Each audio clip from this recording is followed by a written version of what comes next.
Let me take you through the tweet first of all. What was definitely not going through my head was, hey, I'm going to tweet Marvel and they're going to get back to me and I'm going to get this role.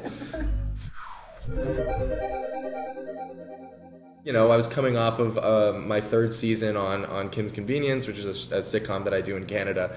And I was just kind of, feeling really facetious and tongue-in-cheek. And so when the announcement came out that Marvel was in fact greenlighting their first Asian, superhero movie in the MCU, I, of course, decided to, type up a cheeky response. Hi, my name is Simu Liu, and I play Shang-Chi in Marvel's Shang-Chi and the Legend of the Ten Rings. My professional highlight of 2020 was definitely shooting the entire movie, which we managed to do from January all the way to the end of October. It was definitely a lot longer of a shoot than we had anticipated. We did have a 4-month hiatus in the middle that was, just like a giant COVID-sized wrench that was thrown into all of our plans and everything. And of course, nobody saw that coming. But, that being said, when we did start back up again in July, I just felt like, everybody from, Destin, our director, to our producers, to our entire crew, worked so diligently and within, the government guidelines in order to make sure that everyone was safe. And so in our crew of over 900 people, getting tested 2, sometimes 3 times a week, we didn't get a single positive. So I think that's a real testament to how careful everybody was, how much we respected the rules and basically kept our distance and kept each other safe. So all in all, pretty incredible professional experience to shoot a Marvel movie, to have that be your first foray into kind of Hollywood or show business or the system or whatever have you. Not a bad place to start for sure. And I would say my personal highlight was actually getting to write a book, because in the 4 months that we were shut down, I actually had a lot of free time, and I ended up writing a book about my life and the lives of my parents. And it's this wonderful kind of uplifting immigrant story. But of course, in order to write it, I needed a lot of background information, and so I interviewed them quite a bit.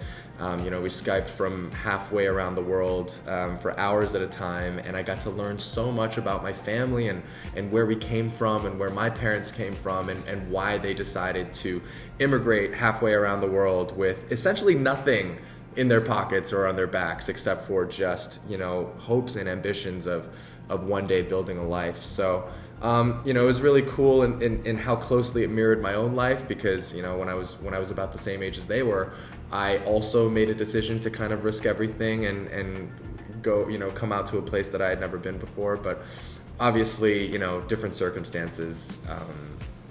Going from Canada to Hollywood is not that big of a jump as going from China to Canada, which was pretty incredible on their part. But still, it was an incredible process, and I learned so much about them and about me. I think everybody learned whether or not they were really introverted or extroverted. Like, I had always thought maybe that I was like a very quiet, contemplative person. Like, I really valued alone time and really just like didn't need anyone, And then a couple of weeks into quarantine, I realized like, oh, I am like as extroverted as it gets, because I felt like I was just getting so drained and great, and I realized that it was because being around people recharged me, and that's the definition of extroversion or being an extrovert.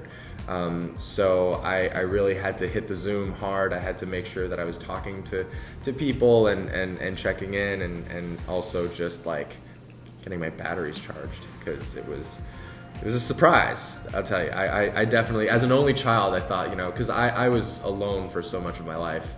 My parents worked all the time. I was home alone, and they were working. They were very, very hard workers. So it was definitely a surprise when I realized that I was a very outwardly facing extroverted person. The first thing I want to do is hug people. I think the one thing that I miss more than anything is just like physical contact and intimacy and real, having real interactions with people. So I think that'll be the first thing. The second thing I do will probably be going out to a movie theater, just because it's just been so long, and even though some theaters are open, you know, it's not like movies are opening anyway. So there's not really anything to see. I just can't wait to get back to, you know, being excited about movies coming out, and you know, taking a big trip out to the theater and buying popcorn, because we all know popcorn only tastes good when you buy it at a movie theater. And definitely not in my microwave, because I probably never do it correctly. Oh, I got an Oculus. I started doing VR, which is really cool. I think it was a byproduct of just like I had gone from, you know, being on set of our movie where I had a personal trainer on call at all times, and when I wasn't shooting, I was basically working out or doing stunt rehearsal, to just like being at home with nothing, and I was just like starting to go a little stir crazy. I needed very badly to like exercise somehow, and so VR was one of the ways that I did it. And I called my friends back home and convinced all of them to get, you know, VR. And so we were just like, even though we were separated by literally the entire world, we found a way to, you know, still spend quality time with each other and, you know, sweat a little and stay active while we were doing it. So we were playing like Beat Saber, playing like boxing games and table tennis. It was a lot of fun. Definitely The Last Dance was so great for me. I'm you know, such like a basketball fanatic, and I had a very good year last year, by the way, when the Toronto Raptors won the NBA championship. Not so much this year. This year was a little bit of a downer disappointment, but still, it's you know, great to see that, you know, the Lakers won. Whatever. I'm sure the city of LA is very happy, but yeah, you know, just kind of getting in the mind of someone like Michael Jordan and greatness. I mean, it's something that. I mean, that's the one thing I love the most about sports, is the stories and the narratives, and just how one person can be so driven and so, like, you know, unilaterally focused that they could basically just will the team to victory and just be the greatest of all time. I think that's so incredible. Other than that, oh God, what else did we have? I mean, there's so much. Tiger King. I got super into Tiger King. Crazy. One of those, like, you know, a great figure for a very different reason. But yeah, I'm not gonna lie. I fully just submitted myself to Netflix and was just like, all right, whatever's trending, we're gonna do.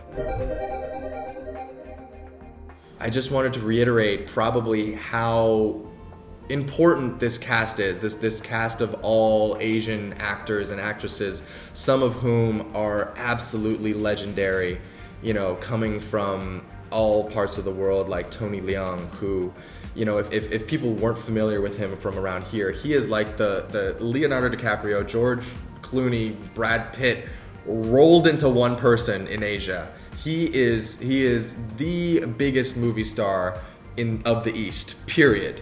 And also just such an incredible actor, and so I had an amazing time acting with him, and he's so incredibly talented too. You know, obviously Nora, or Awkwafina as you might know her as, was also in our movie, and those two were our Comic-Con announcements. But, you know, more than that, we had the incredible Michelle Yeoh, who came and did an awesome part for our movie, which people are going to learn very, very soon. And I'm very happy that I get to be one of the first to say that. And Ronnie Chang as well, who you might know from Netflix or from Crazy Rich Asians or from The Daily Show.